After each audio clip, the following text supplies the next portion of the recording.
Salam sejahtera bagi Salam sejahtera bagi kita semua. Kami dari kelompok Caritas Studio Entertainment ingin memaparkan hasil dari ringkasan artikel yang sudah kami ringkas. Nah, ada dua artikel yang sudah kami ringkas dan eh, kami mengomentarkan yang pertama ada Hotbain, yang kedua ada Brian, yang ketiga ada Ferry dan saya sendiri Richard Fajar Christian. Oke. Oke, yang artikel pertama dengan judul The Relationship Between Video Game Microtransaction and Problem Gaming and Gambling. Nah, artikel ini meliti hubungan antara transaksi mikro dalam video game dengan perilaku perjudian dan gaming disorder atau gangguan bermain game. Fokusnya adalah bagaimana fitur seperti loot boxes atau pay to win, transaction, dan battle pass dapat menyebabkan peningkatan waktu bermain, ketergantungan dan perilaku perjudian yang bermasalah. Studi ini juga mengeksplorasi demografi yang berisiko dan faktor risiko terkait dengan transaksi mikro. Selanjutnya ada pertama itu desain umum aplikasi. Di artikelnya meskipun tidak terkait secara langsung dalam desain aplikasinya, artikel lebih membahas tentang mengenai tinjauan sistematis transaksi mikro dalam video game. Ada beberapa mekanisme permainan dikaji. Seperti yang pertama ada loot box, yang kedua ada battle pass, yang ketiga adalah pay to win transaction. Dan yang selanjutnya ada pelaksanaan uji coba. Tinjauan ini mencakup 19 studi yang mengkaji hubungan antara transaksi mikro dengan perilaku gaming dan problem gambling. Studi yang ditinjau melibatkan berbagai metodologi termasuk yang pertama adalah survei besar dengan sampel ribuan pemain dari berbagai usia, dan yang kedua adalah studi longitudinal untuk melihat dampak transaksi mikro dalam jangka panjang. Dan yang ketiga ada studi psikologis tentang kesamaan antara mekanisme loot box dan perjudian. Jadi yang selanjutnya itu ada hasil uji coba, diskusi dan kesimpulannya. Yang pertama itu ada hubungan positif yang sangat signifikan antara pembelian loot box dan juga tingkat keparahan daripada perjudian. Kemudian pemain yang sering membeli loot box ini cenderung memiliki skor tinggi dalam Problem Gambling Severity Index atau PGSI. Pay to win microtransaction juga dikaitkan dengan peningkatan perilaku bermain game yang bermasalah. Beberapa bukti tentang hubungan ini masih bervariasi, tapi ada tren yang menunjukkan keterkaitan yang bisa diteliti lebih lanjut ke depan. Kemudian ada rekomendasi untuk regulasi lebih ketat terhadap loot box karena memiliki kemiripan dengan mekanisme perjudian. Kemudian beberapa pengembangan ke depannya yang disebutkan dalam artikel ada penelitian lebih lanjut untuk memahami hubungan kasual antara transaksi mikro dan gangguan dalam bermain game. Kemudian pengujian regulasi yang dapat mengontrol elemen-elemen transaksi mikro yang menyerupai perjudian. Dan yang terakhir itu ada alternatif monetasi yang lebih sehat dalam industri game. Misalnya sistem transaksi yang tidak memicu perilaku adiktif.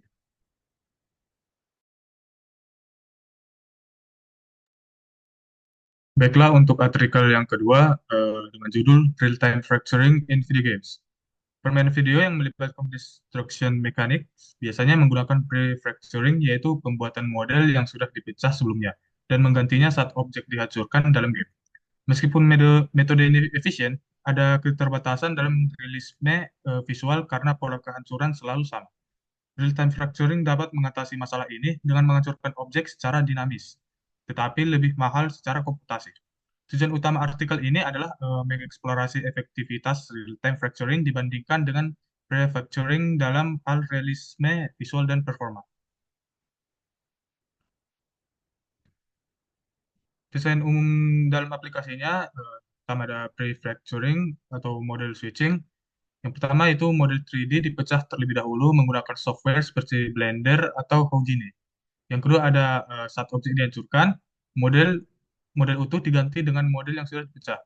Nah, contohnya digunakan dalam seri detail file di mana bangunan yang dihancurkan menggunakan model yang telah di mana model bangunan yang dihancurkan menggunakan model yang telah disiapkan sebelumnya. Kemudian ada real-time fracturing. Pertama dia menggunakan algoritma seperti Voronoi diagram dan eh, Delaunay triangulation untuk menghancurkan objek berdasarkan lokasi tumbukan. Lalu dia membutuhkan degree yang lebih banyak dalam pemrosesan karena menghitung pola pecahan secara langsung saat game berjalan. Contohnya yang digunakan dalam dalam game Rainbow Six Siege, di mana pemain dapat menghancurkan dinding secara dinamis berdasarkan titik tembakan. Lalu teknik yang digunakan dalam implementasi yang pertama dalam Voronoi diagram yaitu membagi objek menjadi fragmen berdasarkan titik benturan. Dalam Delaunay triangulation digunakan untuk memastikan hasil pemecahan yang optimal. Kemudian Bowler-Watson algorithm yaitu digunakan untuk mempercepat perhitungan triangulasi untuk pemecahan objek secara real time.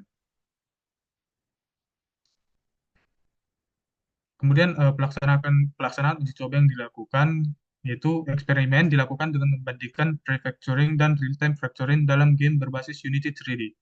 Implementasi diuji pada dua jenis perangkat keras, yaitu pertama laptop dengan spesifikasi rendah, di mana spesifikasinya itu Intel i5 8250, Intel UHD grafik 620 dengan 8 GB RAM.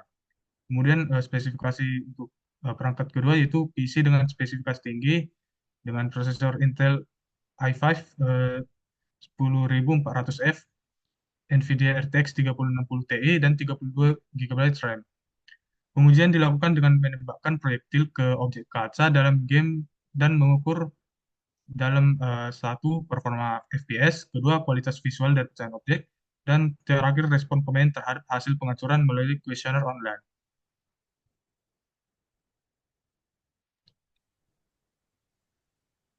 Ya, selanjutnya adapun hasil dari uji coba yang sudah dilakukan itu adalah hasil uji performanya pada laptop spesifikasi rendah, prefactoring stabil di 30-60 fps, lalu real time factoring mengalami penurunan fps hingga 22-23 fps saat terjadi pemecahan.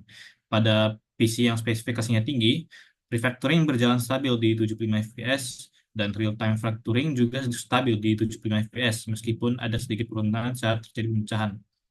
Hasil kuesioner, sebagian besar peserta lebih menyukai real-time factoring karena lebih realistis. Terus juga ada beberapa peserta yang mencatat bahwa ada sedikit lag pada teknik ini, terutama saat menghancurkan objek besar. Keunggulan real-time factoring yaitu yang pertama, pola pecahan lebih realistis dan unik di setiap benturan. Pecahan bisa dihancurkan lagi untuk efek yang lebih dinamis, terus lebih imersif bagi pemain. Tapi ada juga kelemahan-kelemahan dari real-time factoring, yaitu beban komputasi yang lebih tinggi, terutama pada perangkat keras dengan spesifikasi rendah. Potensi lag jika banyak objek yang dihancurkan secara bersamaan. Dari hasil yang sudah dikeluarkan tadi, adapun pengembangan yang bisa dilakukan ke depannya yaitu adalah optimalisasi algoritma untuk mengurangi dampak performa, misalnya dengan yang pertama membatasi jumlah pecahan yang dihasilkan, lalu menghapuskan fragmen kecil setelah waktu tertentu untuk mengurangi beban fisika dalam game.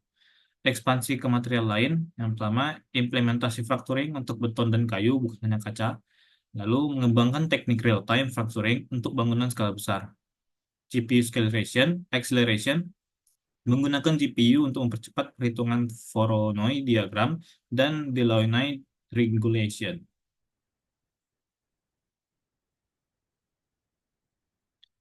Sekian ringkasan dari dua artikel yang telah kami pilih.